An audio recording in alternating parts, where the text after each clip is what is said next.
City Morning Show. Would you? A most pleasant Tuesday morning to everyone waking up this morning to this brand new beautiful morning. It's brand new beautiful day. We say, oh, what a beautiful morning. Oh, what a beautiful day. Good morning to one and all. Good morning, and welcome to the Sugar City Morning Show. Good morning, Robert Checker Usher with you this morning, hoping you're waking up this morning and ready to go back to work after a long holiday weekend. Some of us, our holiday started from Thursday, some from Friday, but we know that it went all the way up to yesterday, which was Monday, and it's Tuesday, and we're glad to be back with you all today. Good morning to everyone right here in Orange Walk. Good morning to you, Corozal as well, Belize City, San Pedro, La Isla Bonita, Kikaker. Good morning to you all today, Belmopan, San Ignacio, Santa Elena, Benque, Socot, Griga, Placencia, Mango Creek, that's Independence, the Big Creek area. PG, good morning to everybody, and all our social media viewers this morning. We say it's a pleasure reaching you from our desk here at Norte Vision Channel 10 in Orange Walk. It's a pleasant day, and we will do right now, we'll communicate with Delvi to get a prayer this morning. We start off with a prayer today, right here, bright and early this morning as we start this week. You know, for us who work the way we do, we had holiday yesterday, but for many other persons, they had their holiday, they were still working. You know, we have the public service officers, the nurses, the doctors, the fire people. We have the persons that work at the Belize Met service. We have everybody that does those essential services. We have watchmen, we have taximen, we have persons that work like right here at Channel 10. Everybody have to work if it's holiday or not, so I want to commend them. And to everyone who went out to the big weekend gala, which was the Ruta Maya, we say congratulations to you all for enjoying yourself, having fun in a very clean, nice way. We don't hear anything go around, which is good. That kicked off from Thursday night in San Ignacio, and the race started on Friday morning, and it culminated yesterday in Belize City. All 4 days, you know, San Ignacio, Banana Bank, Double Head Cabbage, Barrel Boom, and all through the River Valley area, stopping at the different areas such as Flowers Bank and all the different village where in that area there. We say congratulations to you all. It was big fun for you in that area. Barrel Boom was good on Sunday. You know, it rained or leave it, but that's part of the blessings as well. You know, and to everyone who are attending the Christian Crusade at the People's Stadium, we certainly like to say thank you and want to invite everyone to come on out. They will be having Crusade tonight at 7 at the People's Stadium, and that is for free. And at this time, folks, we will check in with the Belize Met service for today's weather forecast right here for us to see what the weather is going to look like. And we'd like to say good morning to all workers of Belize Sugar Industry, BSI, ASR. Good morning to you all, and of course all the caneros, the caneras, waking up to go through this crop. We know it's a struggle going through the crop because of the drought that hit us last year, and the effect is here now. And the Belize Met Service has forecast that this year will be even much stronger when it comes to the drought. So let's check in with the Belize Met Service for today's weather forecast. The general situation for today, Tuesday, March 10th, is as follows. 24-hour forecast, sunny with a few cloudless spells today and partly cloudless skies tonight. Showers will be isolated except for a few over where always drop. That is south, because we know that the south always have more rain. They get more rain than we get in this area. The winds are blowing east to northeast at 10 to 20 knots, gusty, and the sea state is moderate to rough. So when I say moderate to rough, you know, so part of it will calm, and then some part of it and got some waves, some breakers, then some part I have some higher ones. So like we always say here from Channel 10, I'm going to try play it safe, right? I'm going to try play it safe and make sure we carry out there. We carry out with life jackets as well, and make sure have enough fuel for the engine, make sure everything is working, because when a boat they move, especially small craft, then when they move and so you're all right, but when they park, then when the waves then start to knock and you start drifting, so make sure we take those safety precautions. Temperatures for today: in the coast, the lows is 28 and the highs is 82. Inland, the lows are 36 and the highs are at 86. And in the hills, the lows at 24 and the highs at 76. And let's take a look at the temperatures for tonight. In the coast, the lows are 24 Celsius, 76 Fahrenheit, and inland 20 Celsius, 68 Fahrenheit here inland today. And in the hills, it's 19 Celsius, 66 degrees Fahrenheit. Let's check on the advisories, the alerts, and watches for today. It's very important that we look into this, because it says there's a small craft caution that is in effect for coastal waters. That small craft caution has been there from some time yesterday evening and last night. Sunday night at the city along the coast, the breakers there were whopping very strong, and the outlook for Wednesday and Wednesday night is for mainly fair weather with only isolated showers. As we now take a look at the astronomical conditions right here today, a high tide will occur this morning, and that's at 10:38, followed by a low at 4:47 this evening. Another high tide at 11 tonight, followed by a low tomorrow morning at 5:21. Folks, and the sun rose this morning at 6:04 and will set at 6:01 p.m. So we have long days, longer days and shorter nights, That's cool. And the moon will rise today at 7:19 and set at 6:57 tomorrow morning. A big thank you to Francisca Wellington from the Belize Met Service for updating us with this weather report for today. Let's see if we have anything coming in from the police department right here this morning. We were trying to communicate with Delphi, but somehow the lines are not going through this morning. So let's check now to see what we have. Yeah, I say good morning to Miss Reed, the Blackwater. Good morning, Miss Reed. Hope all is well. Good morning to you and your family. And thanks for always being in tune. Okay.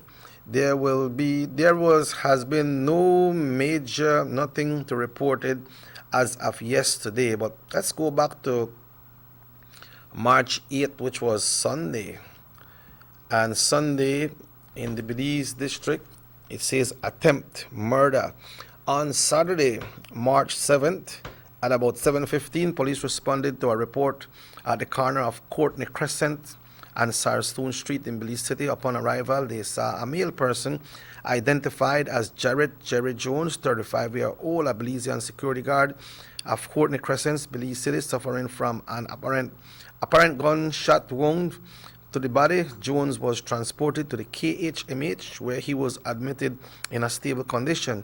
Initial investigation revealed that about 7:45 p.m., Jones was inside his yard along with family members when he was approached by someone who fired shots at him, causing his injuries. Police are investigating. Also, aggravated burglary, that a thief. On Saturday, March 7, 2020, police responded to a report at number 60 Barak Road, Belize City. Upon arrival, they spoke to one AZM Abadul, 52-year-old Belizean businessman, who reported that about 2:30 a.m., whilst he was sleeping in his room, he was awakened by two male persons, one of whom had a knife and the other armed with what appeared to be a firearm. They took an undisclosed amount of money in different denominations, an assortment of jewelry and electrical items. Police are investigating. Now we go all the way down south. Folks, we share these blogs with you because we need to know what is happening, and when you hear about these stories, then we need to be careful and we need to know how to take care of ourselves. On Friday, March 6, 2020, at about 5:10 p.m., police conducted searches on the coastal road between miles 20 and 22, about 500 yards off the main road at a wooden structure. Upon arrival, police observed a male person who was identified as Andre Antonio Valle Diaz, 26-year-old Salvadorian farmer of Coastal Road, Stan Creek District. He said fleeing from the residence with what appeared to be a shotgun in his hand. Police pursued him, and about 200 yards from the house, he was subdued. Diaz had in his possession a 16-gauge Rossi brand shotgun, which was loaded with a single Aguila 16-gauge cartridge. Further searches led to the discovery of 6 shotgun cartridges in his possession, and 21 Aguila brand 16-gauge rounds were found in a black waste bag in a room. Diaz was escorted to the station where he was charged for the crime of kept firearm with gun license. So, folks, as we continue with these reports, we want you all to make we continue being great citizens and make we abide with the law, make we stay within the law, because you can't outrun the long arm of the law. And folks, as we are here this morning today, I'm not alone because RC1 is here, but I was just doing this great report, but I should have had said good morning to RC1 long time ago, but good morning, RC. Good morning, Jackie. How are you? Not bad, not bad. And yourself? Why, pretty good, thank God. Yeah. Beautiful morning. Yeah, I shouldn't ask you how you do, because you look good, man. But it's a new day, and when God bless you with a new day, you smile and you make the best of it, no? Right. For some reason, we cannot communicate with Delva this morning, but nevertheless, I will ask you to do a prayer for us this morning, RC. Okay. Lord Heavenly Father, we thank you this morning for giving us the air to breathe, for opening a brand new window for us, dear Lord. You have opened up the first page for today. It is up to us to fill the rest. And during the course of the day, we ask you to guide us, give us strength, peace, love, and understanding. And we ask that you bless and wrap your loving arms around all those who need healing today. In Jesus' name we pray. Amen. Thank you, RC1. RC, after a long weekend, ya estamos otra vez. Hoy es martes. El martes, sí, el tiempo se va muy rápido, ¿verdad? Claro, y por supuesto el tiempo no espera para nadie. Right. Y por supuesto hay que madrugar y darle gracias a Dios por este nuevo día que nos ha brindado, y tenemos mucho. Abrió la página para nosotros el día de hoy con una ventana nueva. Es nosotros ahora nuestra oportunidad para ver qué vamos a hacer con este día, ¿verdad? Así que vamos a hacer lo mejor lo que podamos y pedir su bendición. Y queremos saludar a todos los cañeros y las cañeras esta mañana también, RC, porque esos son la gente que trabaja duro así para que esta industria que tenemos en Belice se va adelante. Por supuesto, esta mañana me levanté como a las 4:30 y ahí están los jarrochos y todo listo para ya cortar caña y todo, ¿no? Así que hay que saludar y felicitar a todos los cañeros y cañeras también, y todos los que participan en la industria, por supuesto, ¿no? Porque a los que van a cortar la caña, recuerdan que las señoras tienen que madrugar más temprano para preparar su desayuno y su lunch, y también para los que tienen que madrugar para ir al ingenio para trabajar también, para asegurar que el ingenio esté funcionando como es debido. Así para todos en la industria cañera, particularmente para los cañeros y sus familias esta mañana, bendiciones. Right, and it was a long holiday, RC. Yes, and I think one of the things that we need to look at during the course of Lent, over the weekend, we went through a lot of funerals, and we want to extend our condolences to all the grieving families, and to know that our prayers are with you, and and it's across. And we also celebrated National Heroes Day. Oh yes, National Heroes Day. So you have heroes that we know, and we also have unsung heroes, those that have behind the scenes who get things done and are never recognized, are never named. And to me, those are some of the greatest heroes as well. So let us take the opportunity to recognize all of them and thank God's blessings for what they have done, and some continue to do for us. Yeah, that Heroes Day was added on to the Byron Bliss celebration, RC. Yes. Well, I think it's meritorious, like yes, they say, no? Of course. I don't know if you use a big word, No, but a good man. That we take time out nationally to be able to recognize.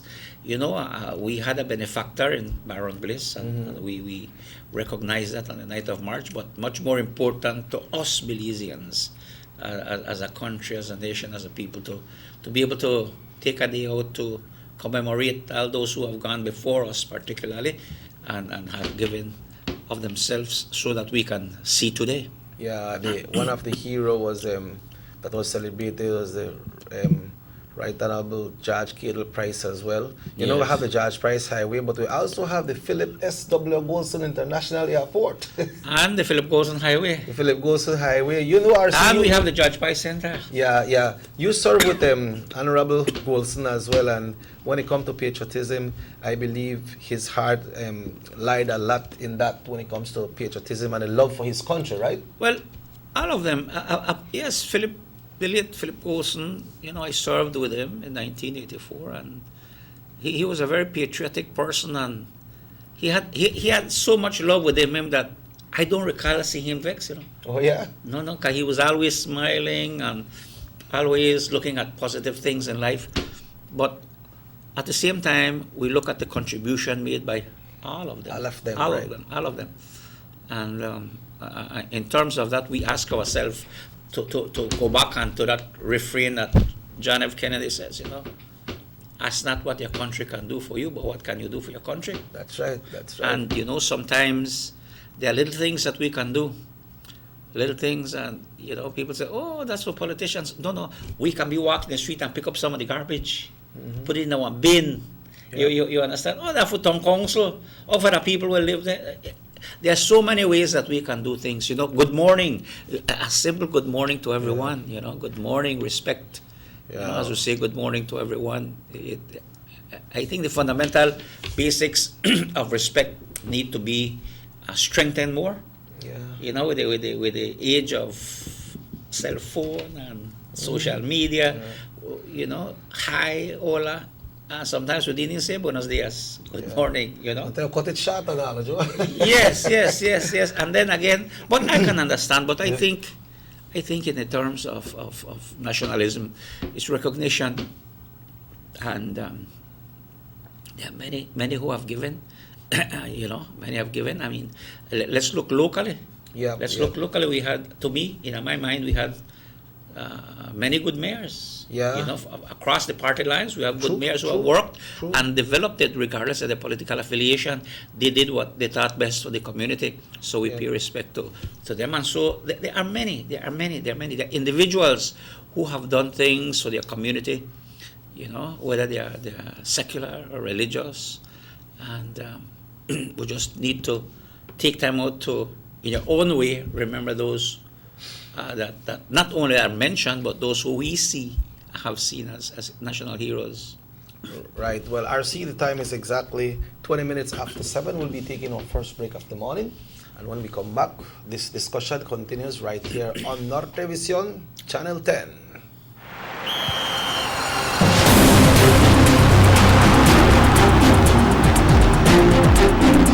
World-class spaces for Belizean athletes to thrive and fans to enjoy.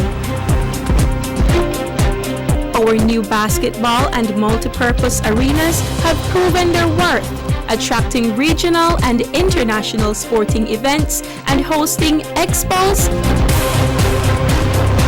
conferences, and proud graduates. Your government moving Belize forward. Girl, that about time you reach my house. Girl, you know how things go. I busy with everything. But how you? Since my son got married the girl far down the road, I left here with this whole addition to this house. And I don't know where I'm going to do with it. But I think I want to rent it out for tourists stay. Girl, that what you to do? You to sit down park gold mine.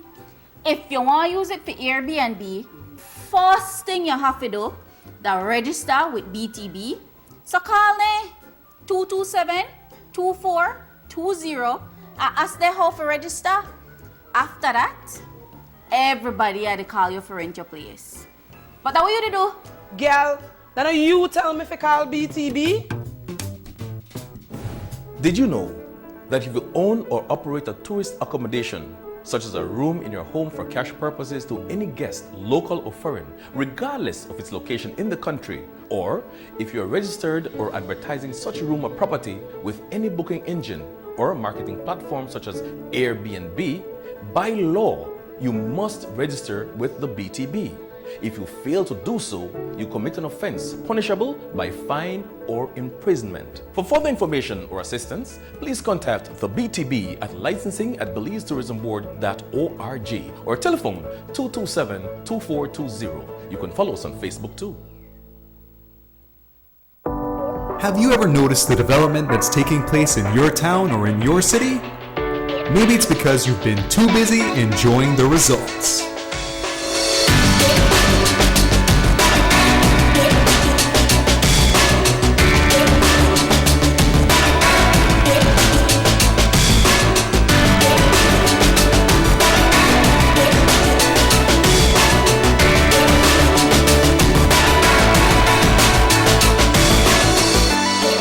More for Belizeans, more for Belize, the government of Belize, moving Belize forward.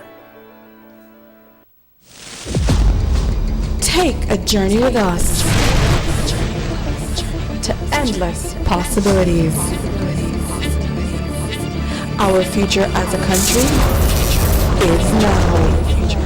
DigiNet Boost is countrywide. Taking Belize into the future. Nationwide technological evolution. As the most advanced fiber connection, DigiNet Boost is a step forward into a modern world. Belize is powered by DigiNet. DigiNet Boost, now available countrywide.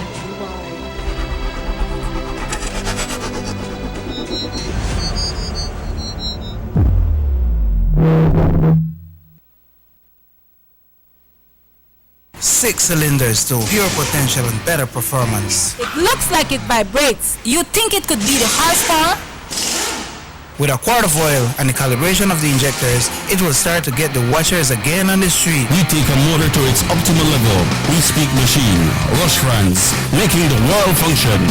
Authorized agent, German Vega & Sons. Telephone number 322-3625. Email germanvega@btl.net.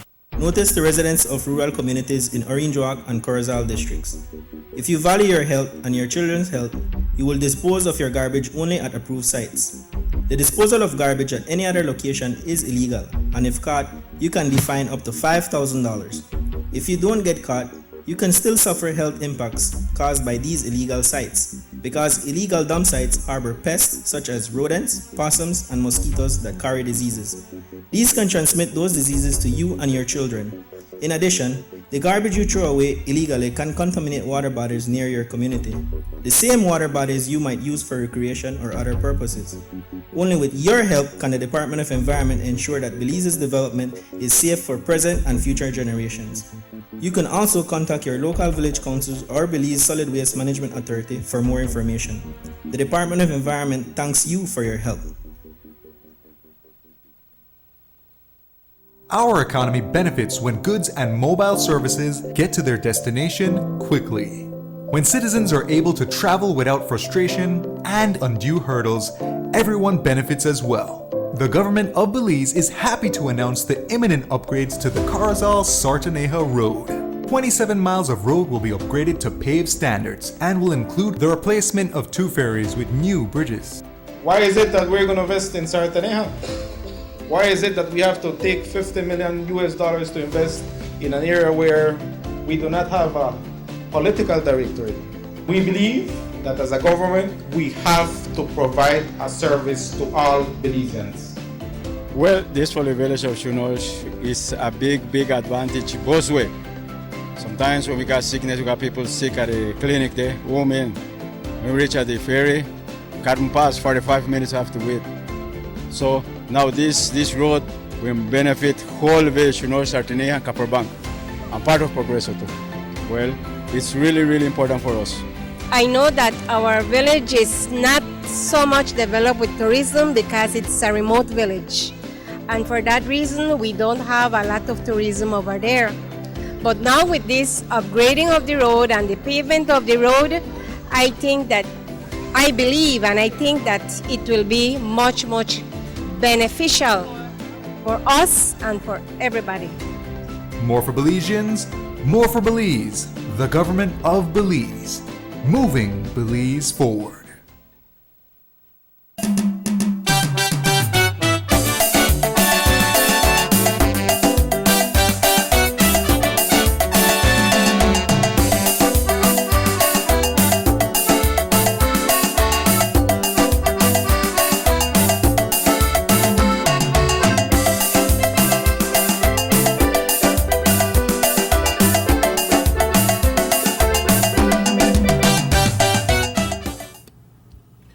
Welcome back to the Sugar City Morning Show. 27 minutes. It's 27 minutes now after 7 o'clock. RC1 and Robert check your usher right here this morning on the Sugar City Morning Show, RC. Son las 7:28 minutos. Yep, that's right. RC, you know that the Elections and Boundaries Department has announced about some by-elections that have been held in the South, no? Yeah, they put some notice out, and those are the ones that have gone through the process. Right, yeah. Okay, what happens? What happens is this. Notice needs to be given when a date is to be set for a by-election. Notice needs to be done in newspapers, radio, and then it's sent to Gazette. And after it's gazetted, then it's publicized. So, a meeting was held with the NAFCO president at the Elections and Boundaries Commission in Belize City, where since here, for example, here in Arjoak, the village councils don't have the funds for pay for newspaper ads and things and such, so that it was agreed that at this time it would be allowed, and an agreement was made that the Elections and Boundaries Commission would meet all these expenses, because these expenses really should come from the village council. But sometimes the village council don't have the money. So what is happening is that they dealt to the ones that were submitted first. And because, and I think there was a delay for example, in San Roman Village Council particularly, there was a short delay, another delay, because another PUP councillor resigned. Yeah. So there's 3 vacancies. So that the chairperson and 2 councillors vacancies right there. And so, should another member resign, or for example, let's say that a member that is in the council now wants to run for chairperson, and that person resigned, you have to give notice also. All right? So you give notice, and when you give notice, then it goes to radio, TV, and it's gazetted. After it's gazetted, it's been formalized, what you call in the legal terms, and then the Elections and Boundaries informs people, on such a date, it's going to be done. So, as easy, well, you set the date. Yeah. You set the date, but there are certain things that follow. Right. Like public notices and things and so. Yeah. So, that should be done short. In the case of Trial Farm Village, because it was an unfortunate situation, so that is going to be proceeded with, and the president of NAFCO agreed within the group that met that, again, the proceedings and information and the gazetting would be done by the Elections and Boundaries. As soon as that is done, probably this week or next week, that notice should be out. Yeah, but all vacant seats needs to be filled. Yes. And in San Roman in particular, because the Village Council Act says that the Village Council chairperson is the accounting officer, so that if you want to spend something, the chairman must sign. Okay. You see, and the one funny thing, because they say, the vice chairman will sign. The law not said the chairman, he said the vice chairman said the chairperson. So you need to have an urgency in filling that position, because the process of election was that you elect the chairperson individually and then the councillors separately. So that the chairperson is elected by the community. This is the chairman. Before, when you elected all 7 members of the council, the 7 of them would sit down and say, well, this is who we want. But that's not what it is right now. Yeah. ¿Puede explicarse un poquito en español en relación del by-election en San Román, así que la gente puede saber? Sí, claro que sí, Chucky. Lo que está sucediendo es de que se estaba preparando el procedimiento para tener by-election cuando había el chairman y un consejero resignaron. Pero siguiendo durante ese proceso, otro consejero resignó. Así de que una vez que hay una resignación, hay un proceso que se lleva a cabo. Uno, el Village Council debe de tomar la iniciativa para poner anuncios en la radio, en la televisión. Terminando con eso, pagar para que se ponga lo que se dice el Gazette, que te da información legal del Gazette, que ya todo el procedimiento de anuncios ya se llevó a cabo. Entonces se lleva a cabo. Pero lo que sucedió en San Román es de que en la resignación del chairman y un consejero se inició el proceso. Pero el concilio no tiene los fondos para pagar para anuncios en radio, televisión y Gazette. Así que cuando llegó el tercer renuncia, el chairman y 2 consejeros renunciaron. Así de que ahora quedó de acuerdo con el presidente de NAFCO, del distrito de Orange Walk, y el presidente de NAFCO nacional, de que van a autorizar de que en esta ocasión el cuerpo Elections and Boundaries, que atiende las elecciones, va a pagar, va a ser responsable para todos los gastos para estas informaciones que salgan públicamente. Entonces él va a informar al concilio qué fecha se va a llevar a cabo la elección. Y debe ser 1 o 2 semanas más, ¿no? Porque el tiempo para anuncios ya se debe de llevar a cabo. Quiero dejar mención también de que el presidente o el chairman del concilio aldeano es muy importante la elección, porque el chairman es la persona que es elegido aparte, separado de los consejeros o los miembros. Y la ley dice que no se puede firmar un cheque, no se puede autorizar sin su firma del chairman. ¿Okay? Así de que es importante y urgente que se lleve a cabo eso. Así que el proceso ya inició y muy pronto va a ser el by-election en San Román. Y aparte de los anuncios así, ¿qué es el proceso que una persona que vive en San Román tiene que hacer si quieren entrar en el Village Council para el by-election? ¿Qué tiene que hacer? Bueno, hay 2 aspectos. Si hay algún miembro presente que quiere participar como chairman, tiene que renunciar primero como miembro del concilio. Entonces, esa vacancia se tiene que anunciar en la radio, televisión y ese Gazette antes que esa silla o ese espacio sea llenado por otra persona que está interesado a participar. Si no hay nadie y se va que hay una persona de la comunidad que va a participar como chairman, entonces el día de elección se presentan y hay nominación. Uno hace la nominación, la persona acepta o no, y entonces hay alguien que lo va a secundar. Es decir, hay seconded. Y entonces la gente va y vota para la persona que quiere. So, si un councilor renunció, siempre puede poner su nombre para chairperson. Bueno, sí, de los que ya se resignaron. Sí. Los que resignaron ahora sí pueden si gustan. Pero si hay otro que quiere resignar, ahora crea otra vacancia. Y esa vacancia se tiene que anunciar por radio, por televisión, y hacer Gazette, y después, y esos son otros gastos. So, si ese pasa, va a ser 4 días. Sí pasa, pero ojalá que sea, porque es importante que el concilio funcione, es muy importante porque eso es la autoridad local de la comunidad y esperamos de que se realice lo más pronto posible.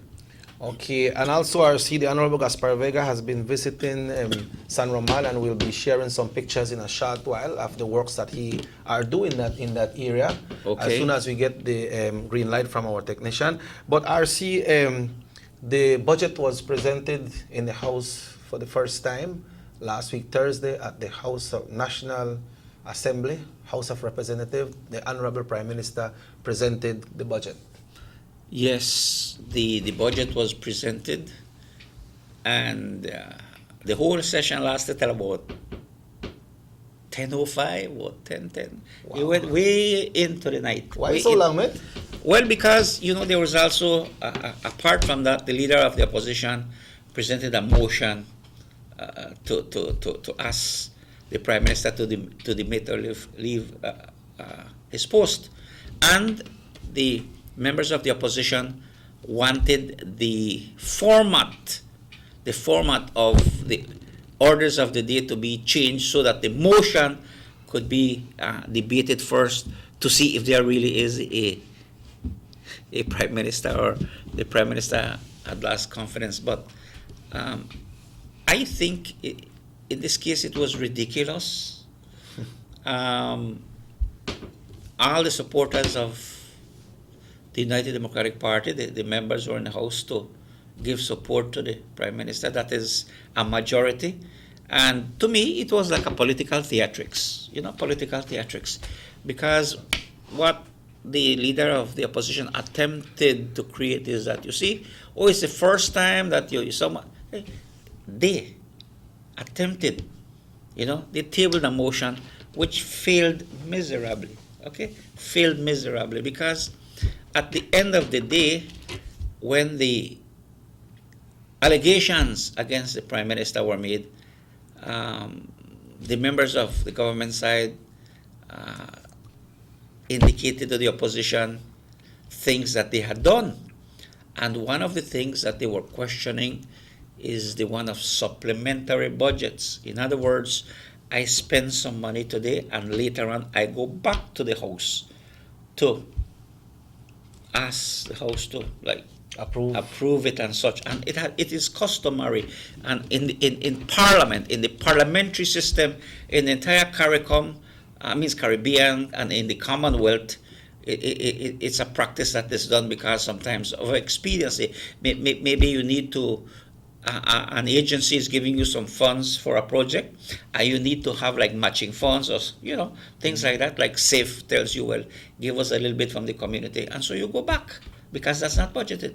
Now, it so happens that the same opposition that is asking about this, the Prime Minister read some supplementary budgets going to pre-independence, during independence, that up to today they haven't been introduced in the House to be passed. Wow. So he read these to the leader of the opposition and said, look, you do this way back, and you never come to the House and say, well, I come now to make you approve. Since then, they have not even come back to the House to ask for approval. And the Prime Minister says, look, that is a process. I bring mine. We comply. We don't comply. And this is allowed by the Constitution of governance. Yeah. So there may be an act, but we all know that the Constitution is the supreme law of the land that indicates to you what you can do and what you can't do. All right? And the Constitution gives the Prime Minister every legal right to do what he had done. So the position of the opposition was fruitless. And of course, it's the political theatrics that, you see what we do? He's condemned by hey, look, they were looking at a mirror, because at the end of the day, when I can tell you, Chucky, well, but I never hear you play your keyboard, and somebody come and say, I see Chucky, the boss one set, they play the music and so, yeah. You understand? So I have to have my facts. And the thing is, the government was elected to work for the people, to develop the country for the people. And when and these things that the opposition put are a political ploy so that the people don't hear weekly or every day, oh, they inaugurate a new road, they're building a new school, so that to detract from what the government is doing. And the other thing that was brought to the attention was the monies that were given to a contractor way back then to pay for Orange Walk to San Esteban. That never happened. So that's being mitigated right now, but they have never told the people the money spent, but our road never get done. Yeah. And then there are many projects. So and we have evidence where we hear the ambassador of the European Union, who has said, I don't come to, since 2008 when they were asking where the projects there, she said, look, I don't come to openings. I come to closing. I come for recognize that the work has done. In other words, they politely tell you, well, with the opposition, when they were in government, the money spent, but we never finished no project. With this government, we come to inaugurate a project that was funded and completed. So now the people need to look at why you elect people to work. Not because I like you. You hire somebody to do work for you because they work. And the United Democratic Party in government from the first day, 2008, has been working and continues to work for the people of this country. So that we know that the opposition, their role is to oppose because part of the royal opposition is to mobilize so that they at some time may form the government. But then again, it's not what you speak on the street or what you feel, but what is legal in the National Assembly. RC, I maybe stand to be corrected. I use some of your words I usually use. But the motion that the leader of the opposition presented when the Prime Minister was ready to start with the proceedings of the House, that I interpret that he was saying that the Prime Minister is not the one to present the budget in the House because a leader was elected and it is legal what he's doing. Well, you see, he must understand that whatever he does in the People's United Party, that's his business. What you do internally within the United Democratic Party is the UDP's business. Don't confuse that in the National Assembly. National Assembly leads with government business. But when you go to law, when it comes to law, was the Prime Minister on the right path? Absolutely. At the time that the Honorable John Saldivar was elected as leader, remember he resigned. Yes. And he delivered that resignation to the party. Okay? So he don't have to go and tell the leader of the opposition, I resign, That's internally. That's internally. But RC, but if he never resigned, he still never supposed to hold that seat of Prime Minister until the end of the term of Honorable Dean Barrow, right? Yes, but again, it was a lot of humor within the building, that because the motion was so ridiculous, and the leader of the opposition read a litany, all kind of things, accusing the Prime Minister. Yes. The Prime Minister said, I arrived a little late today because my back may hurt me, and I gone back for get my pain pills. And then they say, the way you're going, leader of the opposition, you shall turn back and get your simple pills. Yeah, So he never tell the man it's simple, right? No. He said, get your simple pills. Yeah. You understand? Because what was being uttered, what was being said, it was totally ridiculous. It's what you call political grandstanding. The opposition went to the House to try to see how they could taint the image and hard work of the Right Honorable Dean Barrow, but they failed miserably. They failed. When you started showing when the Honorable Cordell Hyde, I believe when he was Minister of Education, baby, may get scholarship for go to university. You understand? And then when you heard about the opposition, when they were in government, remember when they gave the Novello brothers $30 million like that? Mm-hmm. So whatever they were talking is like, look, man, it's all right, make them give Novello $30 million, but they couldn't get that $30 million to help the cane farmers. But no, everything you do, see, you could do this, you could do this. Hey, it's like this, okay? If I have if you have your band and they hire you, what is your obligation? To go play. Yeah, if you go play. Now, if you have a lot and you not go play, you understand? Yeah. You break a breach, to the people because your job is to go play. You're a musician. That's right. So the opposition failed to prove anything against the Prime Minister. And again, you must note that while the Honorable John Saldivar resigned, he resigned in the interest of the allegations and the public optics of what he was alleged to have been doing. You know. Yeah, and he said no court prove what the PUP is saying he did. You know. Yeah. So. And he said that he will do whatever he needs to do to defend his party and to make his party look good. So if that happens, that he needs to step aside, let's step aside. Well, yes, and you see, you have to be magnanimous when you do that. You have to be honest. And again, that is what the government side told the opposition. He said, Mr. Leader of the opposition, you're the one who have been crying, bring back the millions. You're the one who has been saying, I can call names and tell you who has been doing this or who has been doing that, who take all the money of the people and all these things. And the government says, well, Leader of the opposition, we believe you should tell the nation.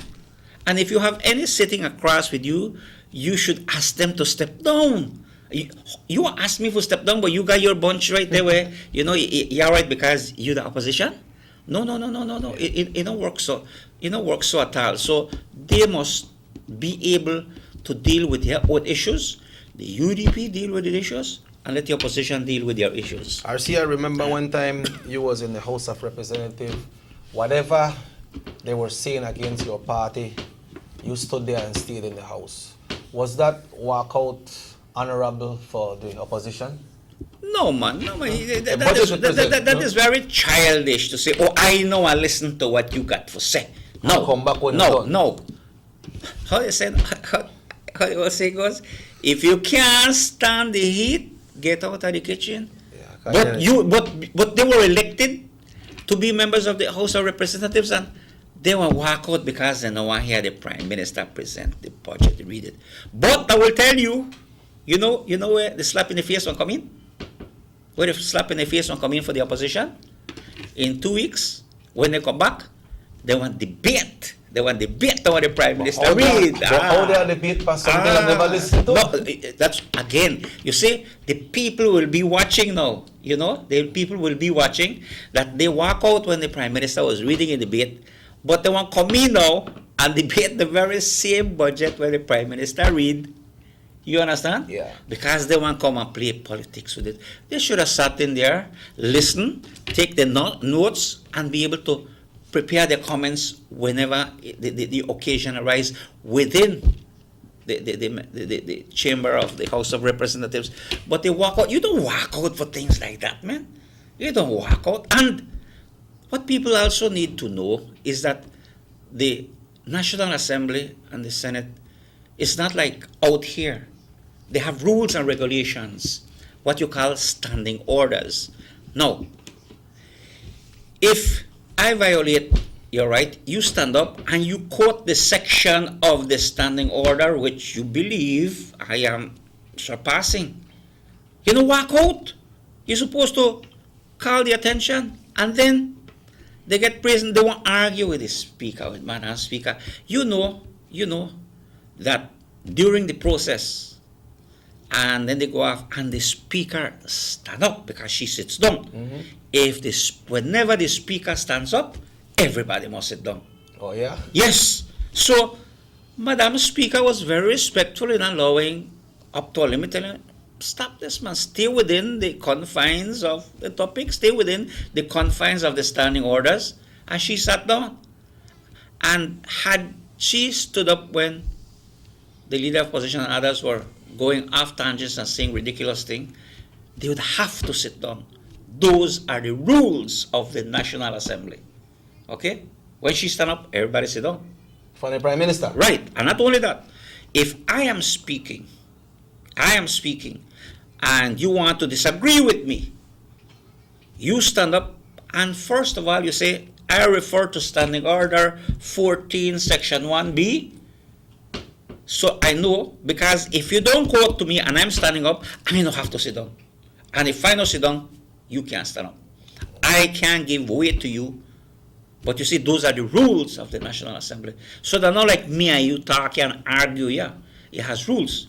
If I'm standing up, I am before the microphone talking in the House, and you want to have a point of order, you must first state the point of order. If I stand up, you can't stand up. You must stay seated. I not give way to you because I have the floor.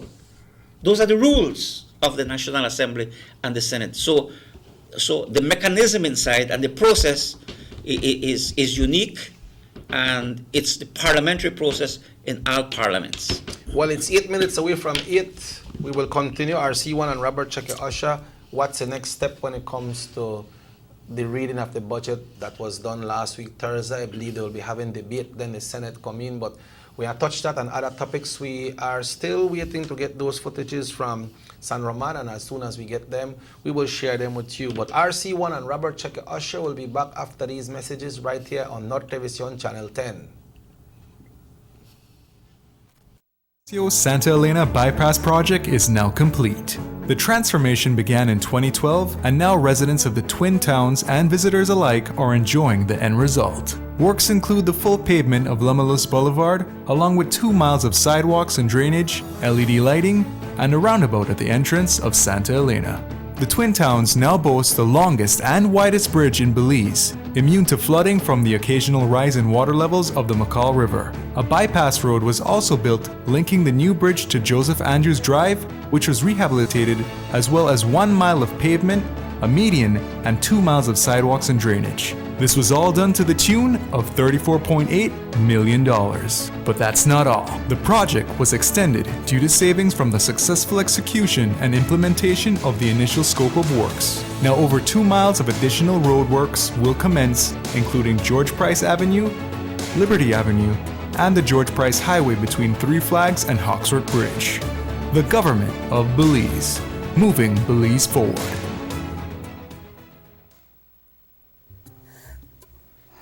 The soup not got no taste. I can't even feed it to my dog. It needs no salt. And I have no salt.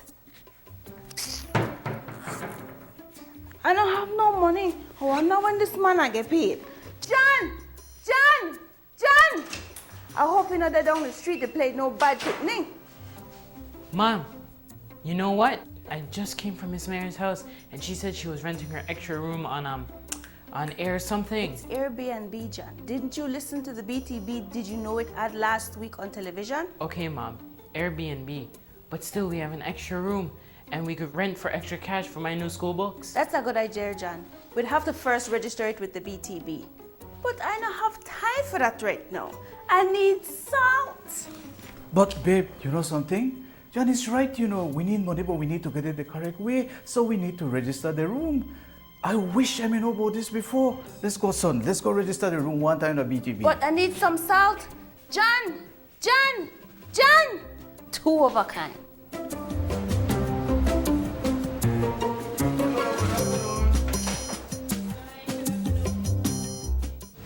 Did you know that if you own or operate a tourist accommodation, such as a room in your home for cash purposes to any guest, local or foreign, regardless of its location in the country, or if you're registered or advertising such a room or property with any booking engine or a marketing platform such as Airbnb, by law, you must register with the BTB.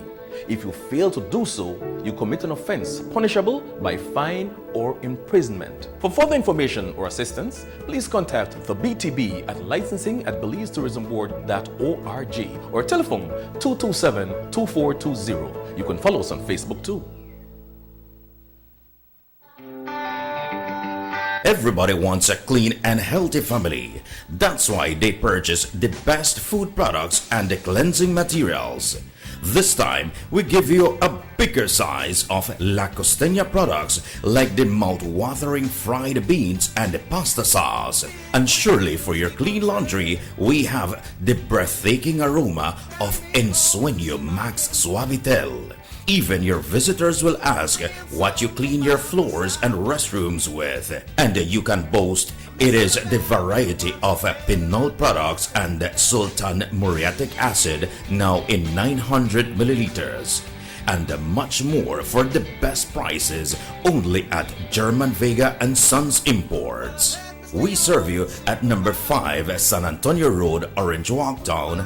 You can even call us at 322-3625 or 322-2672.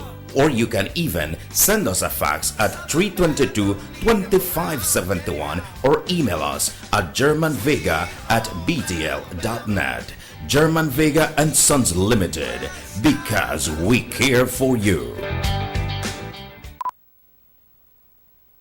Motor 5.0, 4 válvulas por cilindro. Todos quisiéramos una. Como que no agarra, ¿no? Siento como que se le pega el balancín. Vamos a darte el aceite que te mereces. Vas a correr como rayo, preciosa. Los que oímos más allá de las revoluciones, hablamos máquina. Roche-France, poniendo el mundo a funcionar. Agente autorizado German Vega y Sons. Teléfono 322-3625. Roche-France. The ongoing technological evolution constantly transforms the way we live our lives. The introduction of our national fiber network creates the opportunity for Belizeans to live the digital lifestyle. Today, Digi is proud to introduce Dana, Belize's first artificially intelligent automated assistant. Dana is the modern customer service experience. Available 24/7, Dana can provide Digi prepaid and postpaid customers with directory information, credit and plan balances, product and promo information, and more. Just talk to Dana. Want to check your credit balance? Ask Dana. Hey Dana, what's my credit balance? New Digi promotions? Ask Dana. Hey Dana, any new Digi promotions? Dial 113 for directory assistance and dial 119 to talk to Dana. Digi remains committed to introducing the latest in cutting-edge technologies, transforming Belize one technology at a time. Try Dana today. Thank you for calling Digi Customer Service.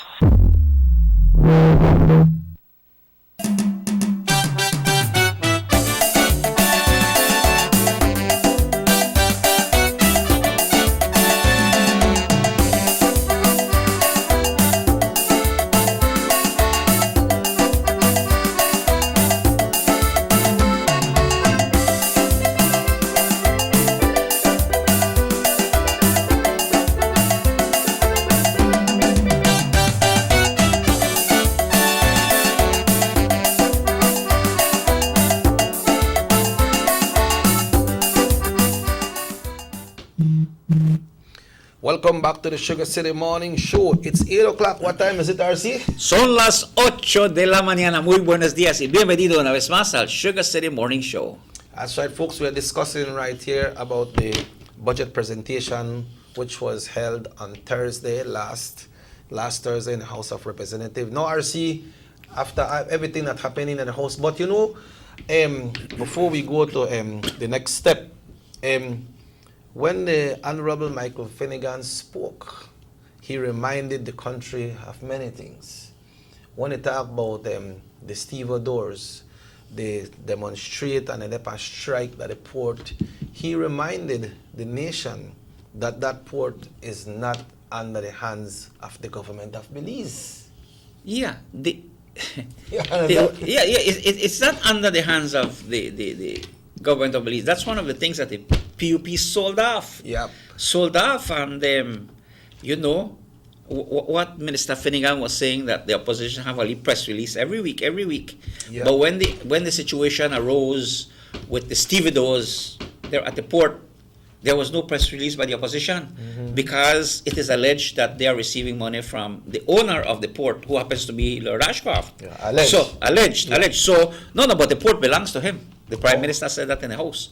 You understand? So they don't want to go and be part of a demonstration against who they finance them. So that's like a private entity, no? Private entity. The government sent in the Department of Labor to mediate, negotiate, and to ensure that things come in order. Yes. Right? I mean, we can't go to one shop right there. The government can't go to one shop and tell you, well, this is how you are run your business and private business. Yes. However, whenever a situation arises, then there is a mitigation and then you sit down and negotiate, and that is where the Labor Department comes in, and that's exactly what happens.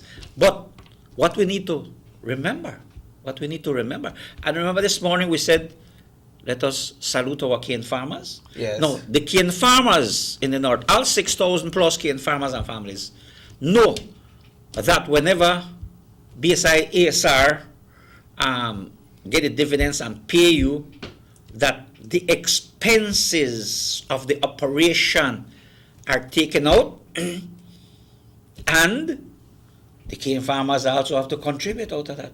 You understand? Yeah. So one of the things is that ASR, BSI, along like any business, are looking how to cut costs and see how best you could do things. For example, taking the sugar molasses by road to Big Creek. Now, that doesn't mean that the port will be closed. You understand? Yeah. Other businesses are coming. Right. And that, what would that do?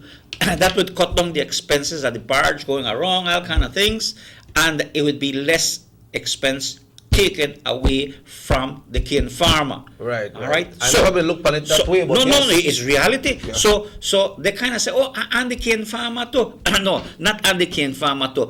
We are Norteños, and while we support, as a trade unionist myself, who I used to be, and I still believe in trade unions are very, very important.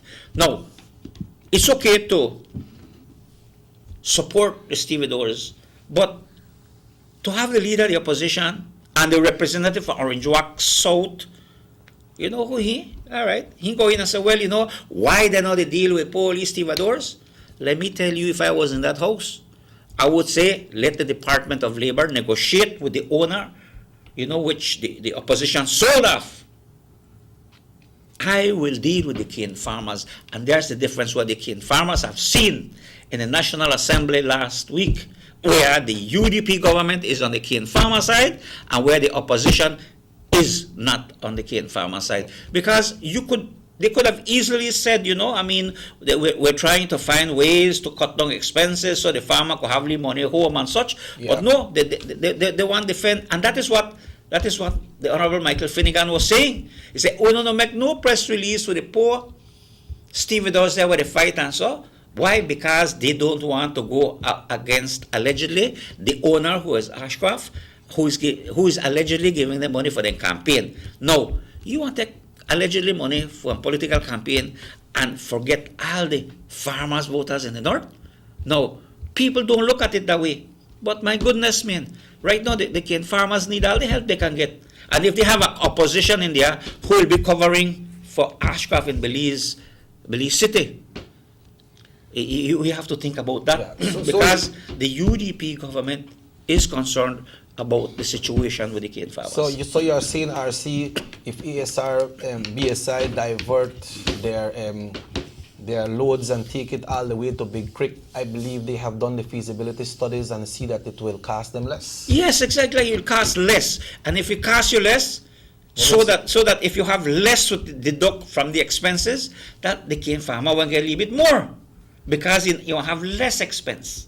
You understand? Right. And BSI, ASR are looking to streamline the efficiency of their business also.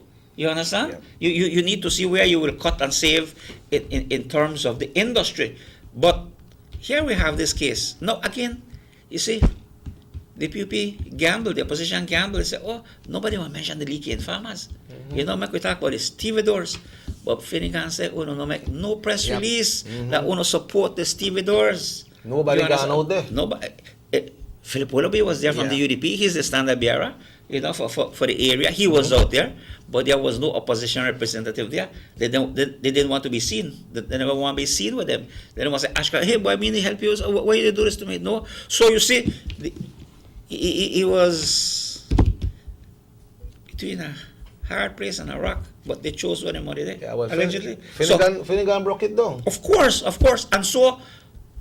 And so, my message to the cane farmers is, you have seen once again where the opposition is telling you, oh, we're there with you, but they had an opportunity to be with you, and we're not with you. You understand? Yep. No. Of course, negotiations will continue to go on, because we need to protect the livelihood of all those who are within the sugar industry. That means BSI workers, cane farmers, cutters, and their families. We have to be addressing that issue. The entire North. Exactly. So, I mean, the opposition failed on that one. Failed on that one. I will remind the cane farmers when the campaign started. Yeah, but talking about the walkout from the House of Representatives, RC, now this debate will come up in 2 weeks' time. So there are people who walk out, how they are debate man is still, you know, and they said they don't want to listen to this man, the Prime Minister present. But listen to me. In the debate now, you know, the same man will say, we are walk out, the leader of the opposition. He will be the same person who will start up the debate. So when you let the debate start, the leader of the opposition will start. You understand? Yeah. The same man will say, make we walk out. The same one where we debate the Prime Minister's budget. So, I mean, you cannot play political theatrics. Political theatrics, or make people say, or hey. And they failed miserably.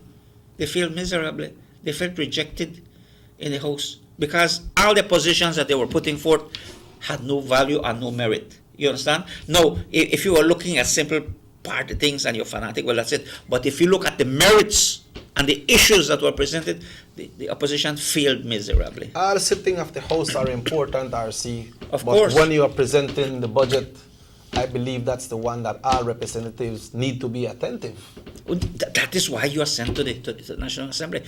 Now, what we need to understand is that the debate is essential, because after the debate, when it goes to the committee of the whole House, before it comes back for final reading and approval, that is where you can say, well, you know, I reviewed the budget, but there was a typographical error in this one. It should have been so much. Or after getting the information, okay, the coronavirus. Okay, let us see now that there is a budget. The Prime Minister mentioned there is a budget to be able to deal with that. No, every day you keep getting information from the Pan American Health Organization, from the World Health Organization, from the nation where it started, and other subsequent nations that are dealing with the coronavirus thing. No, if there is a need to say, let us make an adjustment because we need to purchase this, so you make that adjustment. When it comes back to the House now, you see, at the level of the committee, it was suggested and amended that so and so be put here to do that. So that is the process of the House. And in the committees are former members of the government and the opposition. Two of them. Yeah, so we look forward to that debate, RC. Well, yes, it's going to be very interesting. It's going to be a very intriguing one, and it's good that the nation pay attention and listen, because we know that this UDP government, continues working and delivering on what it offered the people of Belize. Yeah, and like talk about delivering with all of this thing what happening at the House. When that they happen, RC people they out there they work, That you see the progress on the road from Belmopan, from Roaring Creek all the way to San Ignacio. People they out there they work, People don't start to work on this road so going to Sarteneja. So when all the things that happen, work they go on out here, people they work. Yes, people they work, and you have to continue creating atmosphere for employment. People want job, and we need to continue. Continue is the word, because our population is increasing. Right. We have students graduating, that some go into the workforce, some continue their education, some go out of the country. A lot of them get big time scholarship, which is good to know. Yes, and what the government has done in terms of assisting in educational forms and assistance, tremendous. It has never been matched prior to 2008. So from 2008, things that have been happening. Simply one. I mean, again, I admire the unions, but look at the teachers' union. You have a right to go and protest if you feel. Public servants have a right to go on if they so wish. But let's look at it. Before 2008, when the then opposition government said, we can't raise your pay. We freeze increment. We don't got no money for you. We can't raise your pay, answer. They stop the economy. They stop the growth. And the international community say, we can't give you no money, please. Because we give you money and we don't spend it and we don't say nothing what we don't do with it. We don't do nada. No. With the UDP government, it's lifted. Public servants, you get your increment. Teachers get an increment. They get a raise. You understand? And people we get back certain things that nationalized, like BTL, BEL, one at a time. We start to get things back. You know, at one time before 2000, they nearly sell 77 Bridge. Oh yeah. That was the only thing left for sale. What? Yeah, this era. But anyway, God is good. I knows why the people voted for UDP, because the little you have to save it for the country. It doesn't belong to any political party. It belongs to the nation, and you must always protect what belongs to the nation and do the best what you think is the best interest of the people. So there are a lot of things to talk about, Chucky, of growth and development under this UDP government. Also, RC, we want to commend everyone that is out there in the workforces. And who are working out there, RC, are Belizeans. It's not UDPs or PUPs are working out there, it's Belizeans. Everybody get a job. Once there is a vacancy, and you go fill the position, you go in, and you put in your application, and you work. Yes, and what my advice is to a couple of young persons the other day, said, boy, they look for a job, but I got my degree. And so. A degree is what you have earned. Who you want to be and what you want to be begins with humility, the first step. If my first job, Jackie, I still sweep front of SCRS. I know that. I still rake the leaves. We must be humble. Start somewhere so you can grow to be where you want to be. You know, every ladder has a first rung where you start at the bottom and you start to move up. If you want to go with the top right away and you don't make it, then something is wrong. No, if you have the opportunity, for God's sake, make good use of it. But a lot of us need to understand that we need to start somewhere with a little something so that we can move forward.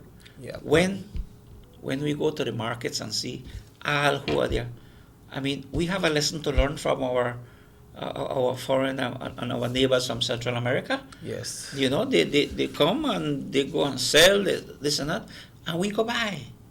Why can't we open Willie Star and start Willie selling? Why can't we do Willie? You know, all those work at the Lipanares and so, like Maito and so. I'm proud of them. Yes. You understand, because they keep up. They have the liberation and confidence to do something.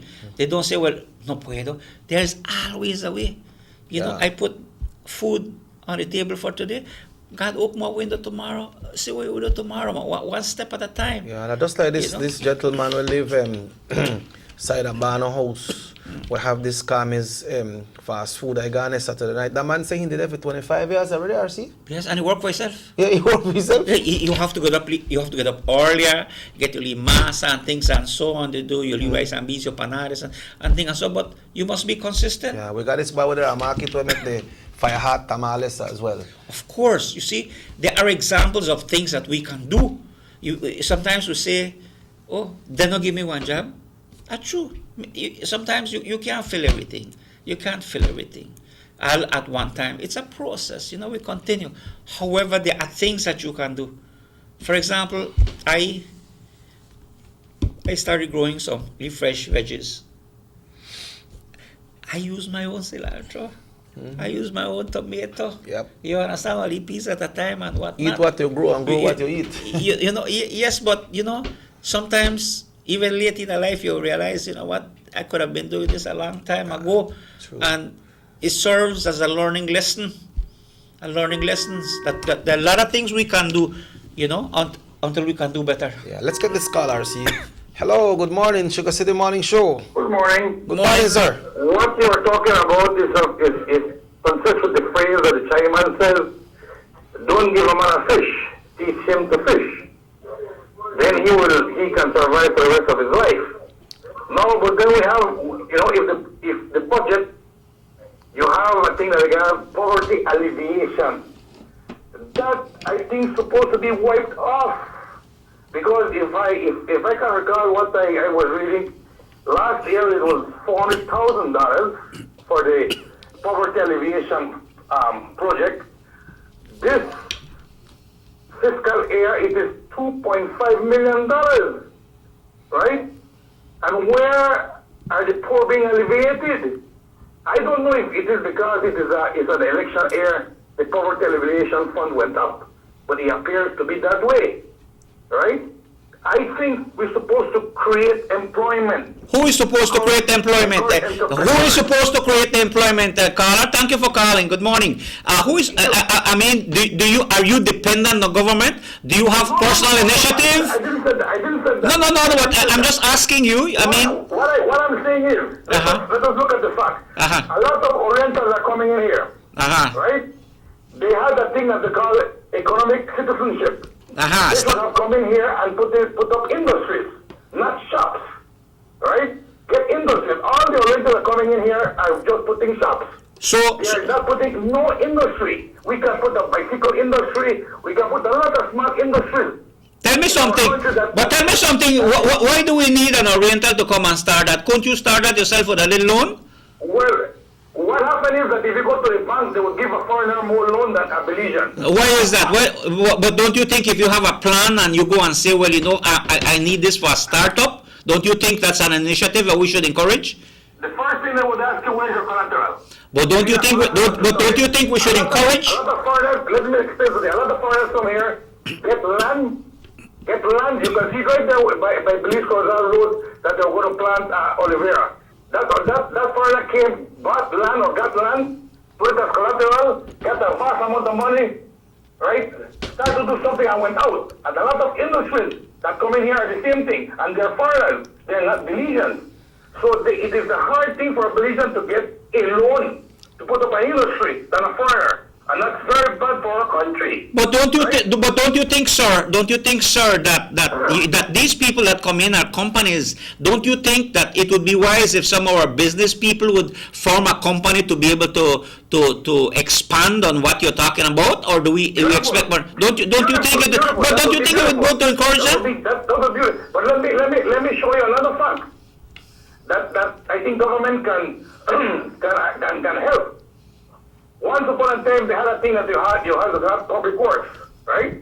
Now, when they had equipment, they had people employed to chop the roadside, they had people to repair the road. Now that's abolished. Everything is being contracted out. It's being given out as contract.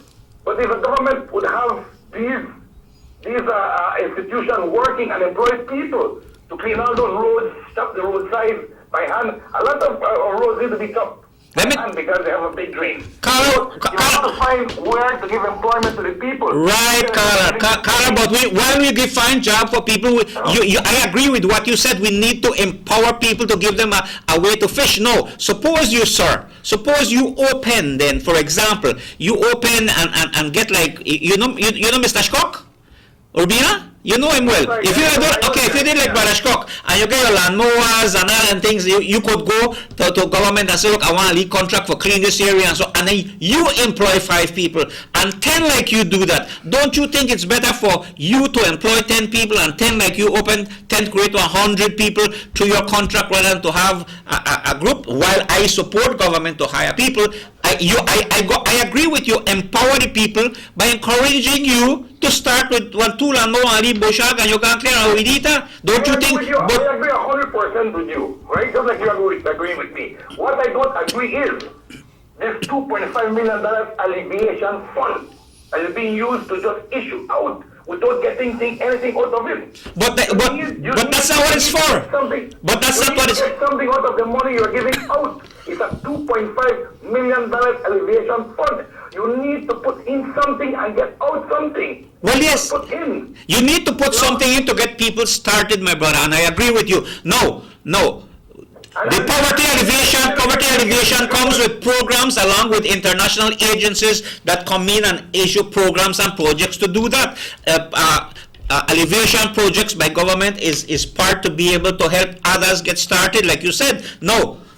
We can argue where to put what and what not. But when you look at the beginning of an alleviation program and putting funds to start up things. I just mentioned earlier, it's good to start. And some people, because we are not humble enough, because we believe we are too big and we hang with hats too high, we no one get started. And you and I know that, sir, that when we were younger, me and you had a machete and crochet and we scrape. And where we get to, we leave 1 cent and 5 cents, and look at me and you they talk today.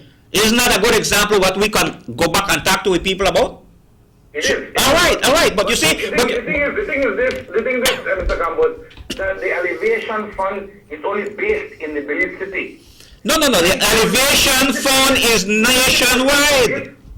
90% of it is based in Belize City. No, I will disagree. 90% is based around the country. I will disagree with you in the fact that when the budget is put in there, budget is for the entire country. No, we need to review. For the entire country, but it is issued only in Belize City. 10% is only a part of the other districts. You know, so it is concentrated in Belize City. Well, I don't know where you get your 10%, but I will disagree with you. It does a figure, but the smallest figure is for the district. Yeah, but the majority of the percentage is for Belize City. But I will disagree with you that when you talk about 10%, sir, we need to look at the other departments where other funds are for rural, where other funds are there, so that we can be able to discuss this much better. Because when you have some funds allocated for, that's why you review the budget. There are other areas that you need to look at to cover. Let me ask you one simple question. But please don't use the word simple now. I don't take the simple pill yet.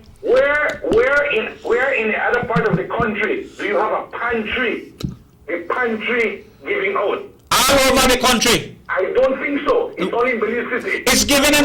It was nice talking to you all. Thank you very much. I need to go do some work. I need to work. All right, thank you. I'm proud of you. And you see, Carla, that's again, the pantry is given in every constituent, 31 constituents. You understand? But I am glad that the color, because it stimulates so you to better understand how the budget is and how it works. You understand? So the budget has ministries, departments, heads and subheads. You also have another voted amongst official charity funds. You also have Capital 2 investment, where you have agencies externally work with the government, and you have grants that come in for project. If you have a grant coming to you for a certain amount of money and this one not get, well, a grant already covers this while this is put in here, so that everyone is covered with the situation. No. Can things be better? Of course. But it's like your children, it's one day at a time, sweet Jesus, and we go every day, and that's why, because things are constantly changing, and we go. But it's a good exercise that people get interest into the budget. But I think we need to, like you said, maybe explain a lot of these things more, because when we look at how things happen in our country, it all begins on our background. Like I mentioned rightly, we grew up to do work with grandparents. Tell you, man, you can't, they go out there, look fancy and this thing. You better put on your cha-cha-cha, your slippers, your machete, and clean your yard and rake up and burn and keep it clean. Then days you don't have no town council to clean up your yard, clean up front of you. We had to do things. So when we talk about poverty alleviation, sometimes poverty alleviations come in education. Poverty alleviation comes in how we respect one another and how we take things into our hands to do things, how we can help. For example, I rake front of my place. Why won't wait till town council come and I live there? When they come and they clean up and polish up, they'll leave extra, and I say thank you, I pay my property tax. But I know I wait till they come. If I see garbage, I take my rake them, and I got 2 drums there where I pick up the money, me leave things, and so students pass and whatnot, and give me business at the place. It's my duty to do that. I don't have to wait till. I know to do that because town council come. No, man. That's my job. We need to participate. There are things we can do. Yeah, the Carla touched some important points as well, right, RC? Thank you, Carla. You open my conversation. About trying to, make people uplift themselves. But the amount that has been in the budget allocated for poverty alleviation, that is spread widely over the country, right? The pantry is all over the country. All over the country. Yeah, RC, we got the pictures from San Roman, but we will take a break. When it's 27 minutes after 8 o'clock. We will take a break, and RC1 and Robert Checker Usher will be back after these messages right here on North Television Channel 10. And we also asked Fonseca about a recording secretly made of former party leader John Briceño when he was putting Fonseca on serious blast. So we asked Fonseca about it today. John Briceño, he has gone mad. We really have to sit back and reflect on what he's saying. Launching this tirade, this attack, is absolutely disgraceful and difficult to understand. But the truth is, in any other country, with a few exceptions, had them made such outlandish statements, this man would be forced to resign, to demit office immediately.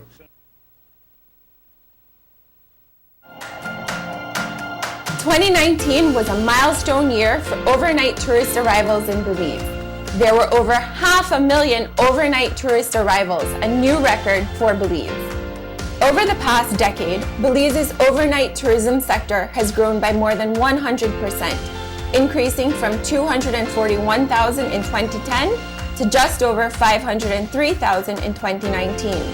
The National Sustainable Tourism Master Plan set a goal to achieve 556,000 overnight stays by 2030.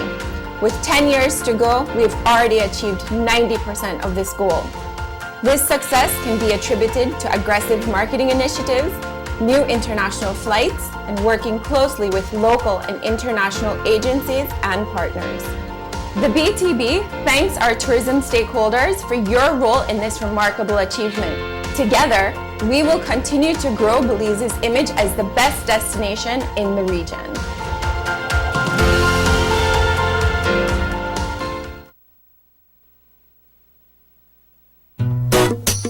Someone come, yes, someone coming, let's go.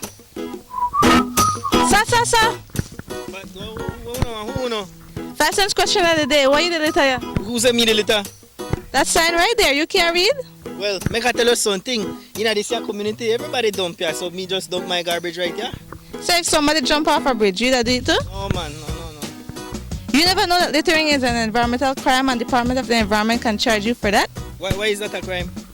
Because you pollute the same environment you live in, dirtying the same land and water you use. You don't even know that you dumping garbage can make you and your family sick by attracting disease-carrying pests, and the Department of the Environment just to try help we take care of the environment. So all of that? Well, know that to put it that way.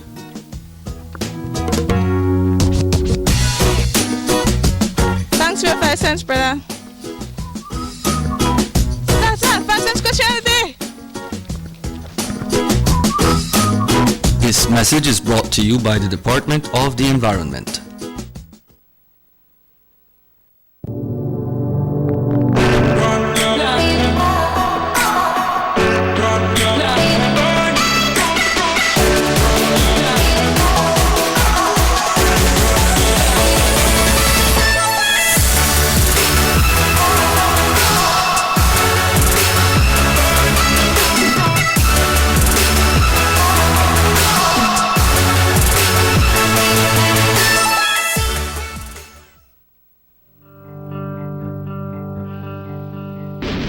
Look at the people leading the PUP anti-corruption charade.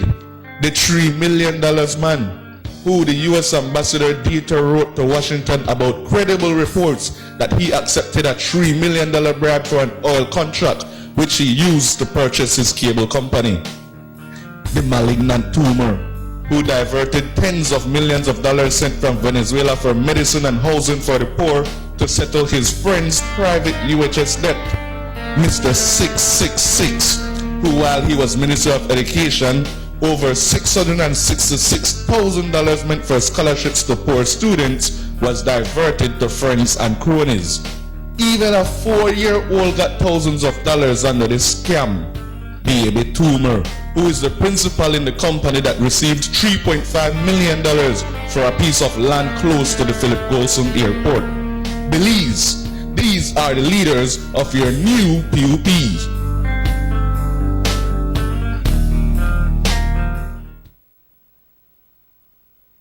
You have an 8-cylinder powerful engine disguised as an aluminum alloy that spins at 8,000 revolutions per minute. Goes like this. You think it's a turbo?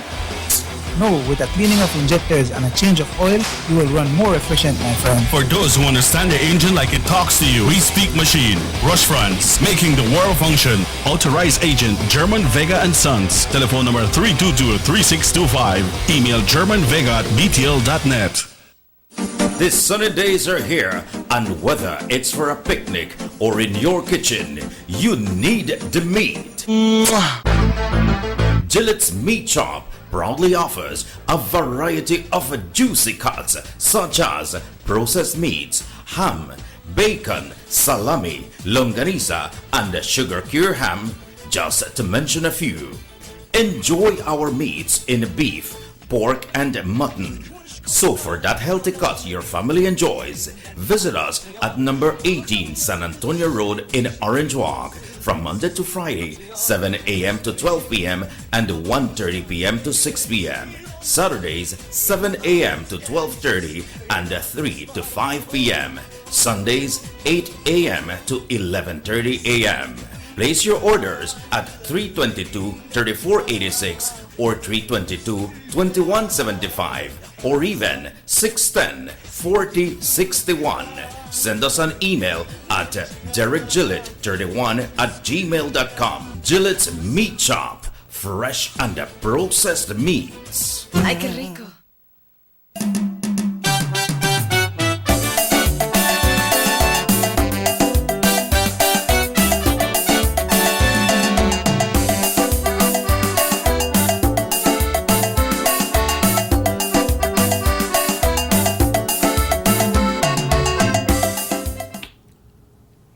27 minutes away from 9 o'clock. RC, earlier we were talking about the by-elections across the country, and San Roman happens to be one of those villages that should be having by-elections, but we mentioned that the Honorable Gaspar Vega has been doing some work in that area, and at this time we want to share it with the general public, as we can see there on the screen. Oh yes, we can see there a group of community workers. They are cleaning the football field. I understand that they cleaning the football field, the river bank, and areas that were that need attention. So, but the good thing about it is that you have the community come out and take initiative. We were talking earlier about what can you do for your community, and this is an example. Give them the tools, and people can really take care of it. They're taking care of the riverbank areas. Look how beautiful San Roman. If you look at that picture, you would think there was a nice lagoon, but this is San Roman, Rio Hondo, here in the Orange Walk district. Look how beautiful it looks. This is the riverbank areas, and when you have an area representative working and getting out there and supporting your people and partnering with them, you get good things done. So the Honorable Gaspar Vega has been working with them and continues to work with them, and you can see the efforts here, the beautification and such. You never think, like I said, that you're seeing beautiful San Roman village. It's a beautiful village, and beautiful people live there, and you can see the group of volunteers there working along with the area representative to ensure and that they beautify their community in their own way. So it's very, very important. And we can see there the Honorable Gaspar Vega visiting with some of the senior citizens there, no? Yeah, well, the first Samir, they close, RC. I remember that you designated the first Samir as San Roman Day. I would hope that if they would bring it back and start that celebration again. There's so much to do there. Look how beautiful San Roman is looking. That's marvelous, just scenic. And we'll be going there sometime shortly. To have a visit and look around and assist. There's also another production well being dug there closer to the village to ensure that they have maximum water during the drought. Okay. So it's very good what the Honorable Gaspar Vega doing, working along with the people, beautifying the community, the football field, the riverbank areas and such. Yeah. So it's good to have interest with your people, and that's the hallmark of a leader. Yeah, and also RC, the Honorable Minister of National Security and his team will be holding a press conference today to reveal and to announce to the nation the findings on what happened with the unfortunate incident with the BDF. He said they had some answers from last week, but they wanted to hold back on that press conference in respect of the families because funerals were going on all of last week, no? Mm-hmm. So that press conference should be held today. Okay, so it's good to be attentive and get the facts and listen to what is going to be said. Yep. Well, RC, it has been an interesting morning. You know, we started this morning when you came here, did that special prayer to open the new window, as you always say. But you see, Jackie, just like the caller, you know, it's good to participate. And in life, we're children of God. We agree to disagree and disagree to agree. So you go both ways? Yes, because there should not be no hatred. There should be no vengeance. There should be no dislike, but respect, because we have opinions. We have opinions. When you have your political opinion and I have my political opinion, we each have a right to say why you support what you do. Mm-hmm. Okay? And I believe that when you put the facts before you, when you lay the facts, then you grow, because after election is finished, you need everyone to join in together so that you can have development, whether it's your village council, whether it's your municipality, whether it's the country or your constituent as a whole. You need to have as many people participate. If you will have the vision that there is only one part that can do it, then we need to look at the strategies and the reason why we need to improve, so that maybe while we agree and we disagree to agree, you may have an idea that I may be able to put into work, or a plan to execute that maybe I didn't do. So we must understand that it's a process that we go through, because we are fortunate to live in a democratic society, and we know that in a democracy, you know, people have the right of self-expression. Unions have a right to demonstrate. That's democracy. Teachers have a right to demonstrate. NGOs have a right. Social partners have a right to do that. And that is how you do. But when you're going to be, for example, forced to say, I oblige you to do that. You cannot oblige everybody to do something to suit you. That is why you mitigate. That's why you negotiate to ensure that whatever is the best part of whatever you're doing will serve the communities or the nation as a whole. So what does this entail? Discussion. What does discussion entail? Putting some facts together. And when you put facts together, then you realize that you analyze everything that's put before you. When we go to school, you have a teacher. You don't have to like that teacher, you know. But so long as you go to that class, you have to listen to that teacher, because that teacher is going to give you the exam. That teacher is going to grade you, and you ensure that you earn your grade. Yep. So life teaches us, even at an early age, what our contribution to learning and development can be. You know, we are who we are today, and we work towards who we want to be tomorrow. Yep.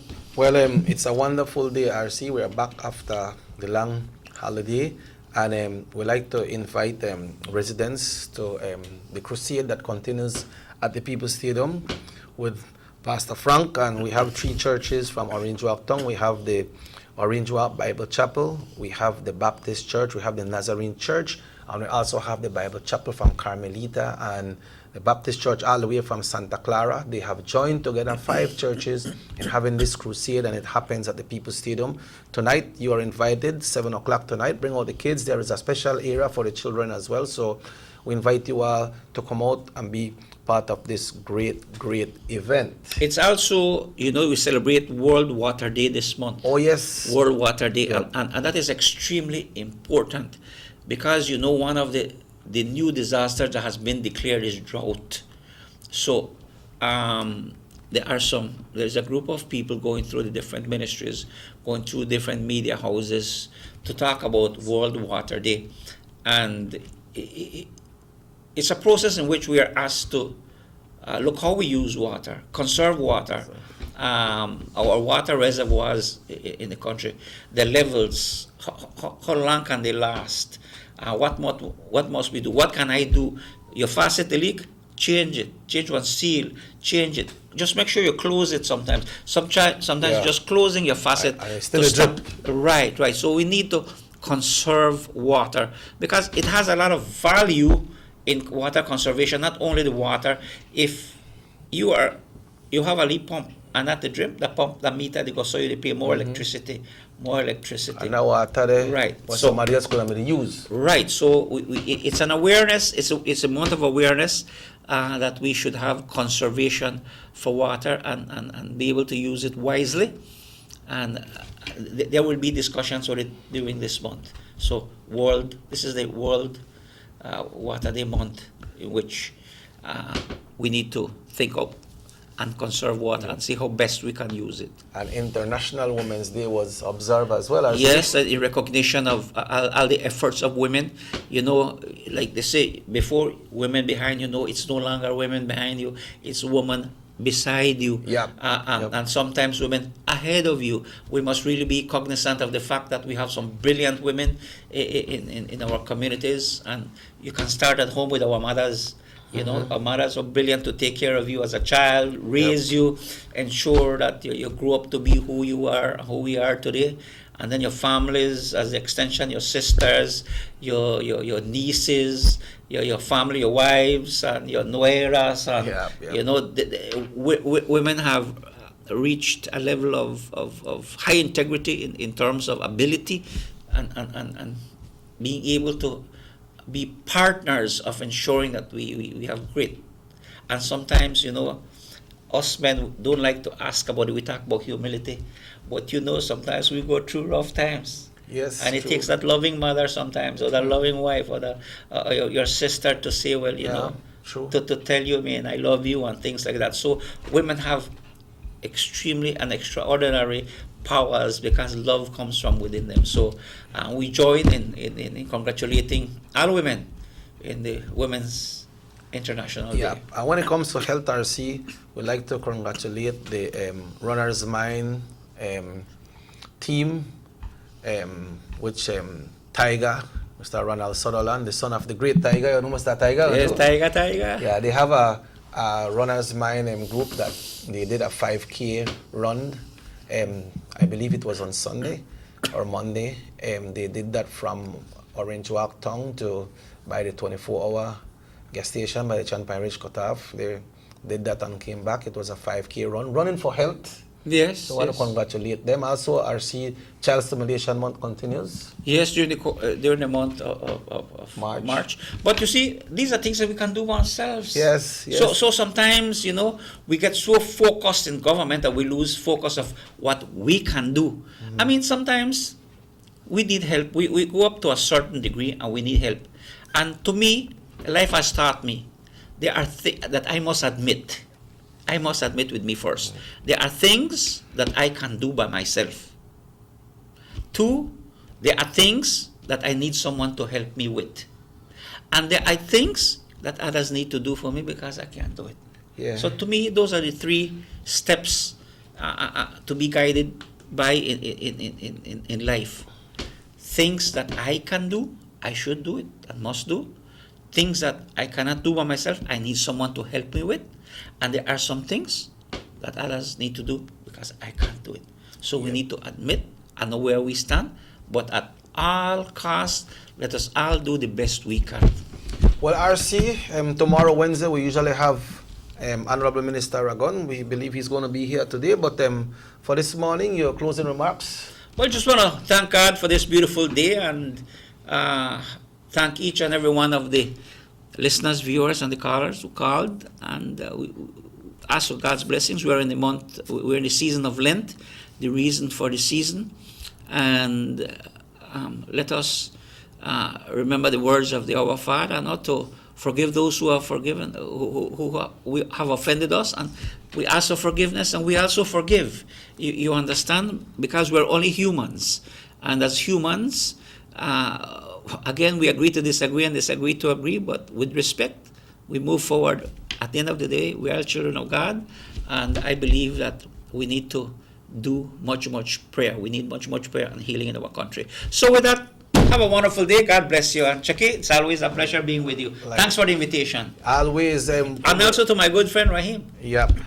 Thanks for the technical support, Rahim. And also, folks, today we have Channel 7 News coming up at 6:30 right here on the same station. And this show repeats at 9 o'clock tonight right here on North Television Channel 10, the channel that you're seeing right now. So if you happen to join us a little late, then you can look at the repeat tonight at 9 o'clock, and you have to move out from your house. Well, it's on YouTube as well, but not try it.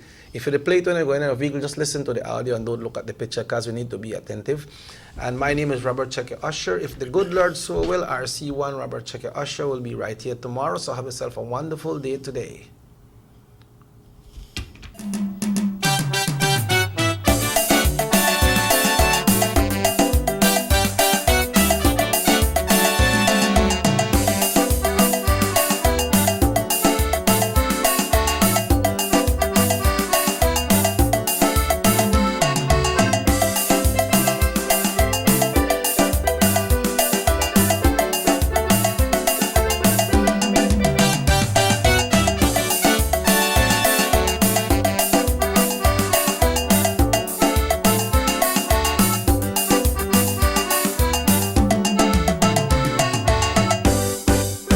Sugar City Morning Show.